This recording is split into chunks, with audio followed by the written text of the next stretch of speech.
Saludos hermanos y hermanas y qué bueno que estás con nosotros nuevamente para escuchar la palabra de Dios, meditarla y reflexionarla y llevarnos un mensaje que nos sirva de edificación en nuestro camino de la vida cristiana, en la profundización de nuestra fe. Ya hoy es lunes de la quinta y última semana del tiempo de Cuaresma. Espero en el nombre de Dios que hayas tenido un fin de semana de bendiciones. Si acaso no ocurrieron las cosas como hubiésemos deseado, no te preocupes. Dios está con nosotros, persevera, sé constante en la oración, permanece firme en la fe que Dios bendice a través del camino. Y cualquier experiencia que hayas tenido que no haya sido la más positiva, algo hemos aprendido de ellas y algo nos edifica en la vida cristiana. Mira, y hoy hay palabra de Dios acerca de una situación donde podríamos decir que lo que Cristo hace realmente es salvarle la vida a una inocente. Y eso es parte de la reflexión que vamos a hacer hoy. Porque este evangelio es muy conocido por todos nosotros, por una frase que tiene que es pegajosa y la usamos en muchos momentos también para poder justificar ciertas situaciones. Ese evangelio famoso donde Jesús dice que el que esté libre de pecado que tire la primera piedra. ¿Te acuerdas de él? Pues ese es el evangelio de este lunes. Se encuentra en el Evangelio de San Juan, en el capítulo 8, versículos 1 al 11. Y trata acerca de una mujer que es sorprendida en pleno adulterio, en fragante adulterio. Y de una situación que se provoca ahí por parte de los letrados y los fariseos, que le hacen la pregunta a Jesucristo de que conforme a la ley de Moisés se supone que la mujer sea apedrada hasta la muerte. ¿Y qué opinión tenía él? A los fariseos y los letrados les importaba muy poco lo que Jesús dijera. Lo que ellos querían ver es si decía algo por donde ellos podían atraparlo para tener pruebas contra él y llevarlo así más rápidamente a la muerte y a la condenación. Pero aquí, hermanos y hermanas, la situación se reviste de misericordia. Un evangelio que nos podía dar paso a estar hablando del adulterio, de la infidelidad, en el matrimonio como una institución que en el corazón tiene esa fidelidad y tiene esa unidad que debe de haber en un matrimonio que es indisoluble, ¿verdad?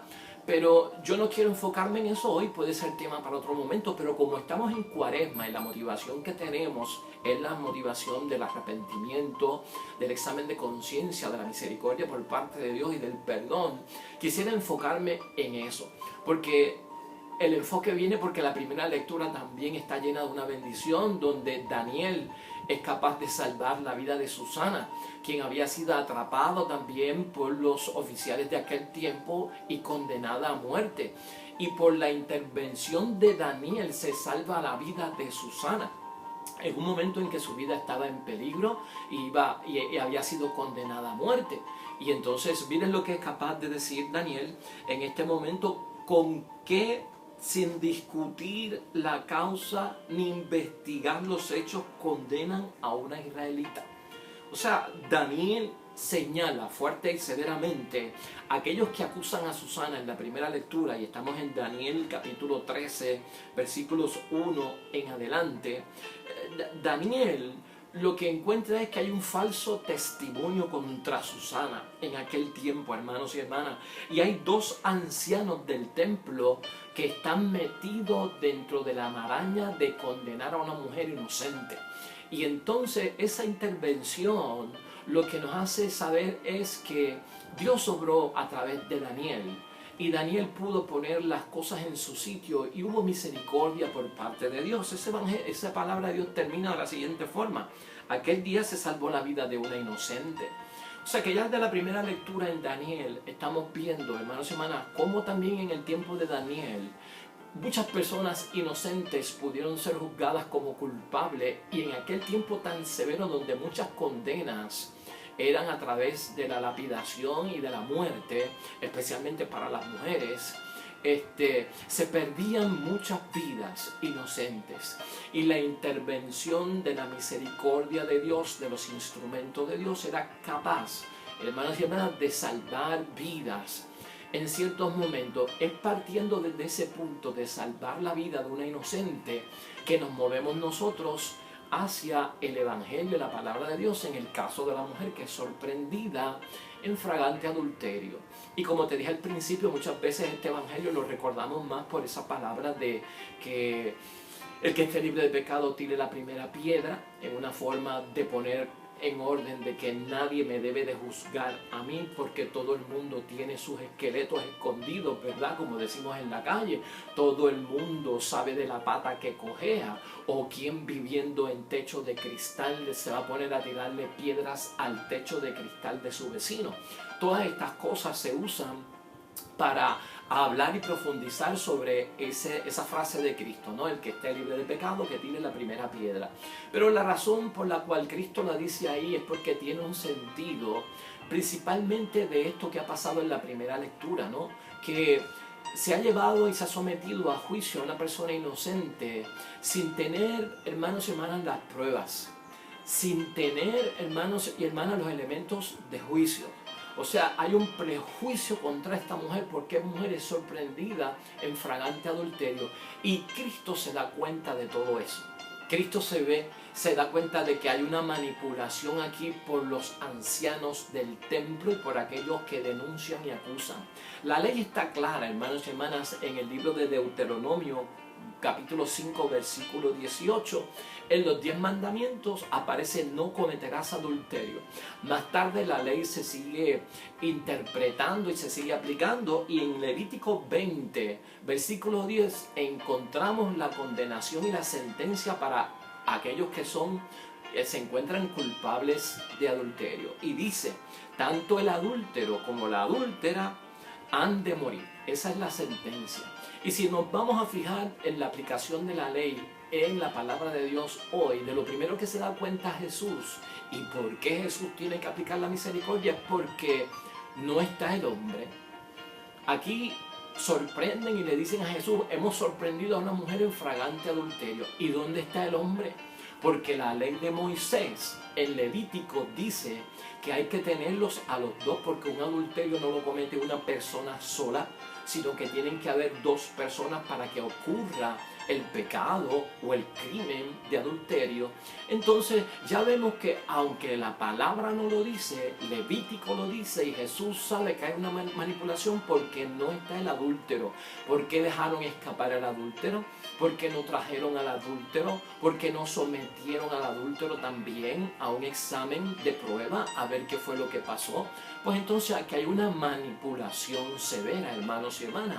Cristo se da cuenta de eso. Y especialmente, hermanos y hermanas, cuando se trata de apedrear, es una situación, y de lapidar, es una situación gravísima.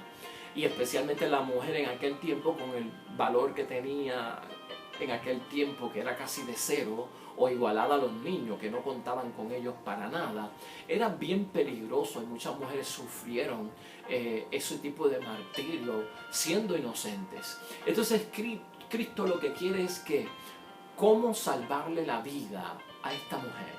Es la misericordia lo que tenemos que ver, hermanos y hermanas. Y Cristo arregla el asunto poco a poco y les va quitando la categoría de jueces que sentencian a muerte a estos letrados y a estos fariseos, como autoridades eclesiásticas de aquel tiempo que tomaban la justicia en sus manos, pero a veces sin elementos de juicio, sin haber corroborado los hechos, sin testimonios verdaderos, hermanos y hermanas, condenaban a morir a gente inocente. Entonces, primero que nada, quitarle eso de señalar, de impugnar, de señalar al culpable. No nos toca a nosotros, es lo que dice Cristo. Estos dos gestos por parte de Cristo, cuando le hacen la pregunta, que Cristo se baja y empieza a hacer marcas o a escribir en la tierra, hermanos y hermanas, nos tiene que llamar la atención. Porque cuando Cristo se baja, Él mira cuando se levanta a los adultos, a los mayores, a los ancianos, fijamente a los ojos. Y por eso dice, el que esté libre de pecado, que tire la primera piedra. Aquellos acusadores, ¿qué tendrán callado en su corazón? Aquellos que acusaban a esta pobre mujer, que dejaron escapar al hombre y solo querían asesinarla y cometer un homicidio con ella de acuerdo a la ley. ¿Por qué dejaron escapar al hombre? ¿Por qué no trajeron al hombre también? ¿Por qué no le presentaron el hombre a Cristo. ¿Qué pecado tenían estos más allá de lo que uno puede pensar? ¿Sabes qué? Es que Dios ve el corazón del ser humano. Dios no se fija en las apariencias. Y Cristo, al mirarlo fijamente o al escribir en el suelo, de escribir en el suelo hay muchas interpretaciones y yo no voy hoy a tratar ese asunto. Pero Cristo pudo haber estado escribiendo los pecados de ellos en el suelo. Tú, que has cometido también adulterio, la acusas a ella de adulterio. Tú, que le hiciste proposiciones deshonestas a la hija del otro, estás acusándola a ella de adulterio. Tú, que en muchos momentos eres capaz de robarle a tu propia familia y la estás acusando a ella de adulterio. O sea, es mi interpretación, ¿verdad? Eso no fue así. Pero lo que estaba escribiendo en el suelo Cristo ciertamente que llamó la atención. Y era una confrontación. Prácticamente Cristo como que envía un mensaje que no se puede uno dejar llevar por las apariencias, sino que hay que dejarse llevar por el corazón. Y cuando Dios aplica la misericordia a través de su Hijo Jesús, mira el corazón, no lo exterior, no las apariencias. Mire, lo que Cristo hace aquí, y que yo te recuerdo, es que Jesús deja a Dios la tarea de purificar los corazones por el sufrimiento, porque no es tarea de nosotros. El que purifica el corazón de una persona por sufrimiento es Dios. Esa parte le toca a Dios y no nos toca a nosotros, a ninguno de nosotros. Y entonces hay que respetar roles, hermanos y hermanas. El rol de juez no lo tiene ningún cristiano. El rol de juzgador no lo tiene ningún cristiano. El rol de decidir entre quién se salva y quién se condena no lo tiene ninguno de nosotros. El rol de estar diciendo, este va para el cielo y este va para el infierno, no lo tiene ninguno de nosotros. A nosotros no nos compete eso. A nosotros nos compete hacer lo que ha hecho Cristo. El juicio es de Dios. Lo que ven nuestros ojos puede ser el exterior, pero el corazón lo ve Dios. Y por eso esta mujer en el arrepentimiento, vemos que hay arrepentimiento, llega hasta Jesús. Prácticamente se arrastra. Y sobre los pies de Jesús es que pide misericordia. Y cuando mira hacia atrás ya los viejos se habían ido, comenzando desde los mayores hasta los menores. No quedó ninguno. Y Cristo dice, ¿dónde están los que te acusan? No queda ninguno de ellos. Yo tampoco te condeno. Así que vete en paz y no peques más. Yo tampoco te condeno. La condenación no es ni de Jesús, hermanos y hermanas, y no está en manos de Jesús. Y esto es bueno saberlo.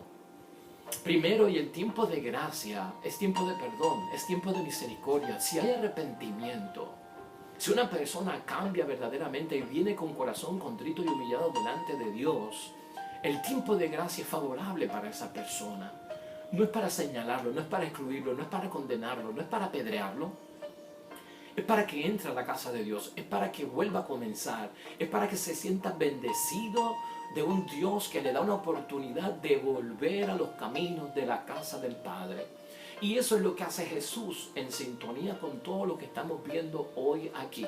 De hecho, el salmo de hoy es el Salmo 22. Aunque camine por cañadas oscuras, nada temo, porque tú vas conmigo. Tu vara y tu callado me acompañan. O sea, porque es el buen pastor. Y esa es la imagen que nos trae esta misericordia por parte de Cristo. El que es capaz de dejar las 99 ovejas seguras y se va en busca de una que se ha perdido. Ese es Jesucristo, hermanos y hermanas. Y finalmente, si vemos más allá, tenemos que pensar en algo, en tiempos en que a veces queremos aplicar, tomar la justicia en nuestras manos, señalar, para corregir, o ajusticiar a las personas que sufran, para que cambien, que no nos toca a nosotros nada de eso. Un tercer punto que nos queda discutir es que las faltas que cometen las personas, hermanos y hermanas, no revelan en el exterior necesariamente lo que está aconteciendo en el interior. Y en esto tenemos que ser muy, pero que muy cuidadosos. Habrá personas que puedan pecar y esa no fue su intención. Porque el único pecado que se le puede imputar a una persona es que lo haya hecho con completo conocimiento y libre albedrío, con una intención y una motivación clara. pero cegados, ofuscados o coaccionados jamás al pecado. Y tendríamos que evaluar todo esto en términos de nuestra propia salvación. Hoy la palabra de Dios nos hace recordar que el tiempo de Cuaresma, hermanos y hermanas, es tiempo de vernos con un Dios que ve el corazón. Y esta es la última semana de Cuaresma. Hay un llamado a la reconciliación y en muchos lugares van a haber actos penitenciales.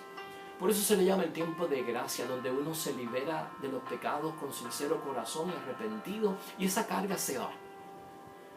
Después que haya un corazón contrito y humillado, después que haya arrepentimiento, y si se puede reparar el daño y estás con Dios, esa carga se va. Y fíjate la felicidad que sintió esta mujer, que Cristo la libera de la muerte. Dios salva una vida.